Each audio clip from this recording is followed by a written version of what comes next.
It's 2005. YouTube just launched. Google Maps became a thing, and flat screen TVs were finally starting to take over living rooms. It was the golden era of digital change, and in the world of video games, the console wars were in full swing. The PlayStation 2 dominated shelves with powerhouse exclusives like God of War and Shadow of the Colossus. Nintendo's GameCube was not far behind, bringing charm and creativity to the fight. And then there was Microsoft, wrapping things up with the arrival of the Xbox 360 later that year. But tucked in between the blockbusters and next-gen hype was a quirky little gem that did not quite fit in. A game about dreams, psychic powers, and the weirdest summer camp you have ever seen. That game was Psychonauts. My name is Rasputin, but everybody calls me Raz. Jim Scholar, best known as the creative mind behind Grim Fandango, the Monkey Island series, and later Brutal Legends, first conceived the idea for Psychonauts during the development of Full Throttle. Not long after, Tim left LucasArts to form his own studio, Double Fine Productions. Originally, Psychonauts was set to be published by Microsoft, but they backed out due to concerns over delays and development hurdles. Thankfully, Majesto stepped in to fund and publish Double Fine's bold new IP. In a twist of irony, the game launched in April 2005 on the original Xbox, the very console Microsoft has intended it for. Later, it was also released on PC, and eventually on other platforms like the 360 and PlayStation 2. Despite being released on multiple platforms, Psychonauts performed poorly in its first year, selling only around 100,000 copies against a budget of $13 million. It was critically acclaimed for its unique premise and quirky characters. The financial loss had major consequences. Publisher Majesto, facing severe setbacks, eventually exited the video game market altogether. However, the story did not end there. Thanks to word of mouth and especially the rise of YouTube, Psychonauts gained a second life. Over the years, it became a beloved cult classic, gradually boosting its sales and reputation. That renewed popularity would eventually lead to something fans had long hoped for, a sequel many years later. With the first game turning 20 this year, it feels like the perfect time to revisit a cult classic and see if it still holds up after all these years. Now, I do not have any nostalgia for this game. I did not grow up with it. I first heard about Psychonauts during the early days of YouTube, when creators would make top 10 lists of underrated games. Psychonauts was often somewhere on those lists. It wasn't until Humble Bundle offered it for free on PC, sometimes around 2018, I think. Then in 2021, while scrolling through my massive backing of Steam games, I suddenly remembered, wait, I have Psychonauts. So I played it. And yeah, it instantly became my favorite game of all time. And guess what? Just after I finished it, I found out that the sequel was coming out the very next month. Let's just say I was obsessed with Psychonauts, and honestly, for a very good reason.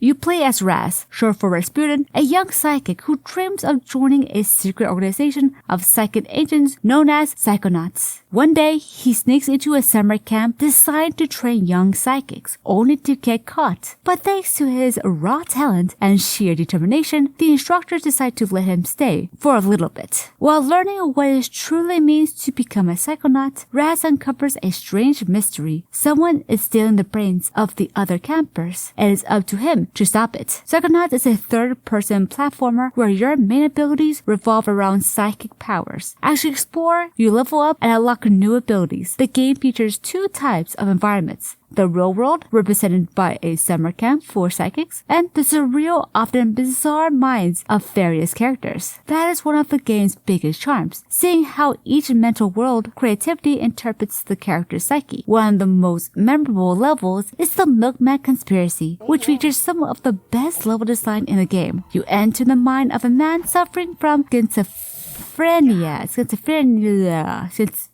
I cannot pronounce that word, and the environment brilliantly reflects his fractured mental state. Twisted suburban streets, distorted logic, and surveillance eyes lurking around every corner. It does not make sense, and that's exactly the point. One of the most unsettling moments in the Milkman level is a strange, unexpected event where a mysterious force snatches you off the ground and drops you into a fiery pit. It comes out of nowhere with no warning or explanation, but that's kind of the point. It's a moment that reinforces just how unstable and unpredictable Boyd mind really is. It creates tension, not with a traditional boss or chase scene, but with the sheer randomness of it all. It's a brilliant way of reminding the player that in this world, logic does not apply. From what I understand, the developers did not consult mental health professionals for the first game. Instead, they portrayed mental illness through their own interpretation and imagination. It wasn't until the sequel that they brought in professionals to help ensure a more accurate and respectful portrayal of mental health. The character design in Psychonauts is also something worth admiring. While some may find the design a bit odd or exaggerated, there's a clear purpose behind it. Each character's look reflects something deeper about their personality or mental state. Take Ford Crawler, for example. His misshapen face is not just a quirky design choice, it represents his fractured mind and the multiple personas he embodies throughout the game. It is a visual cue that tells you he is not all there in more ways than one. Another example is Sasha 9. His clean, boxy, almost perfectly square head matches his personality, calm, professional, organized, and emotionally reserved. Everything about his design, from his posture to his minimalist style, screams order and control. It is a subtle but powerful way the game uses design to reinforce a character's traits. That same attention to detail carries over into the writing. With Tim Schafer and Eric Wolpow at the helm, Psychonauts delivers a story that is just as memorable as its visuals. Schafer, known for Grim Fandango, and Wolpow, who helped shape many of Valve's most iconic games, like Portal and the Half-Life games, including the more recent game Alex, bring a quirky, heartfelt tone to the game. While the dialogue may not be as edgy or sarcastic as in their earlier work, it has a Saturday morning cartoon charm, fun, silly, and surprisingly thoughtful. It is a story that invites players of all ages without ever talking down to them. For a game that is now 20 years old, Psychonauts definitely show its early 2000s roots. The floating controls can make platforming feel imprecise, especially in the later levels where precision really matters. The camera does not help either, often getting in the way in tight spaces or fast sequences. Combat can also feel underwhelming. While the game gives you a whole arsenal of psychic abilities, many of them are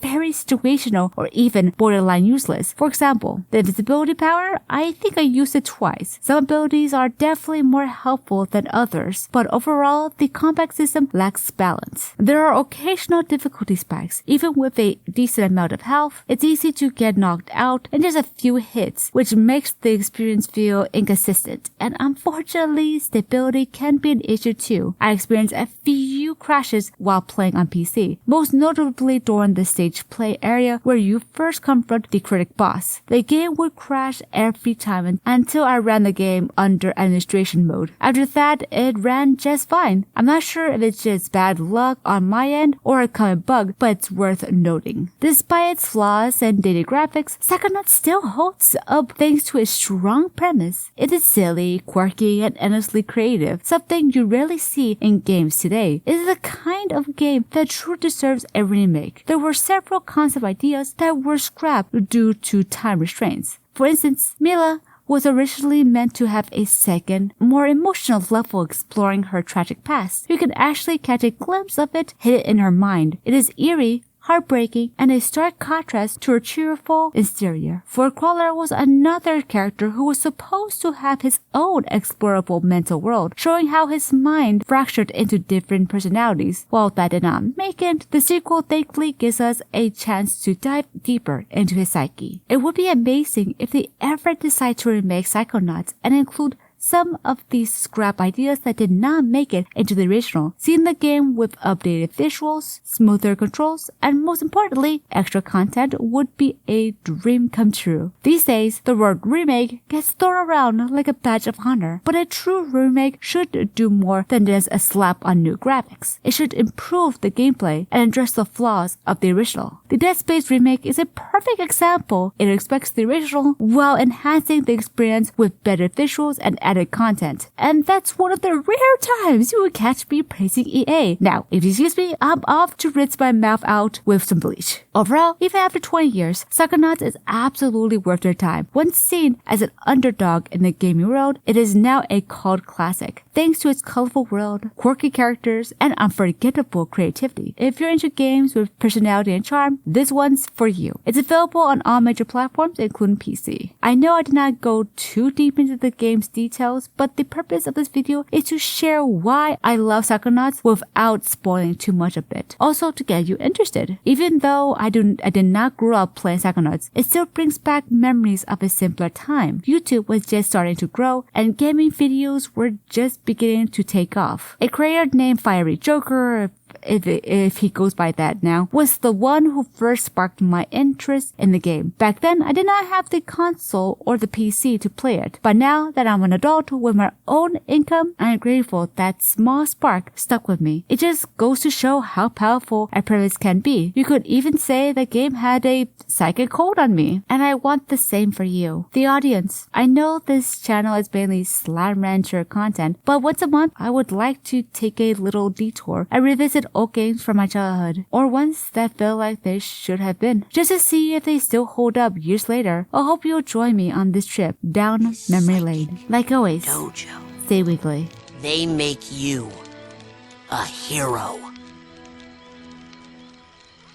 Get that soldier a bunk!